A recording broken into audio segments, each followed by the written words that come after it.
Gloire à Dieu et bonsoir encore une fois. Et merci toujours de me suivre. Je suis le pasteur Yannick. Et depuis un certain temps, on a commencé à s'entretenir sur le salut.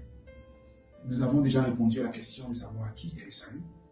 Et précédemment, on a parlé de Pierre qui parlait aux Juifs et il a dit qu'il n'y a le salut en aucun autre. Parce que il n'y a sous le ciel aucun autre nom qui ait été donné parmi les hommes par lequel nous devions être sauvés. Donc, il n'y a de salut en aucun autre. On a défini ce que c'est que l'expression salut que Pierre a utilisée. Je rappelle la définition.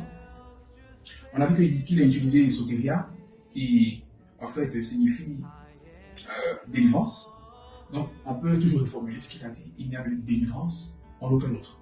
Ça signifie conservation. Donc, il n'y a de conservation en aucun autre. Sûreté, sécurité, ou bien être sauvé de la faute, être sauvé du pouvoir, de l'influence, de la présence ou du plaisir du péché. C'est ce qu'on retrouve en Christ. Donc, Pierre nous expliquait ça.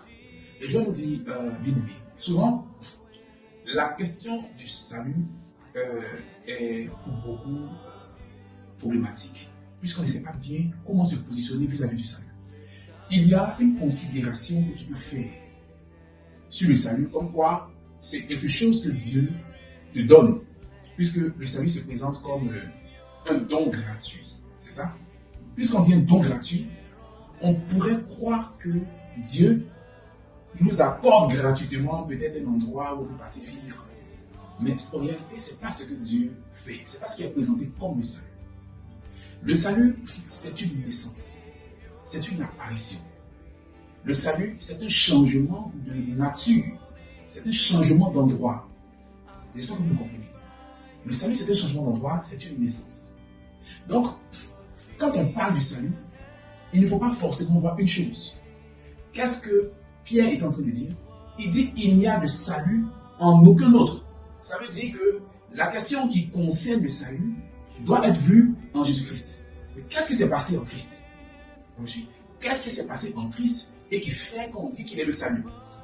Donc, Jésus-Christ qui est venu, il était pur, mais il se trouve qu'il a porté le péché. Il a pris notre péché. Et il fallait qu'il soit libéré de ce péché. Il a même accepté de mourir. Il fallait qu'il revive. Mais rappelez-vous, pendant qu'il vivait, il disait déjà qu'il est la vie. Donc normalement, la mort ne pouvait pas le retenir. N'est-ce pas? Pour quelqu'un que la mort ne peut pas retenir, lui, on l'appelle le salut. J'espère qu'on me comprend bien. Le salut, parce que la mort ne peut pas le retenir. Et quand il est ressuscité, il était dit qu'il est assis au-dessus des dominations, des autorités, de tout nom qui se peut nommer. Donc, quelqu'un comme ça, il ne peut pas être possédé, il ne peut pas être influencé parce qu'il est au-dessus.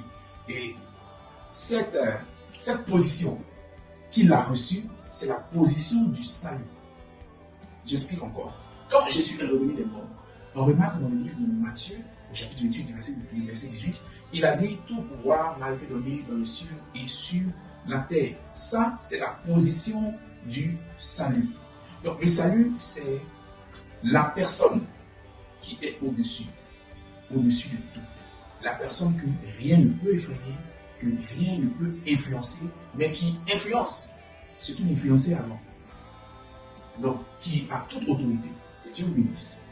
J'ai voulu faire comprendre que le salut, c'est d'abord la personne. Avant de penser à une chose, il faut penser d'abord à la personne. Donc, avant que Jésus lui dise qu'il fait, il dit d'abord qu'il est.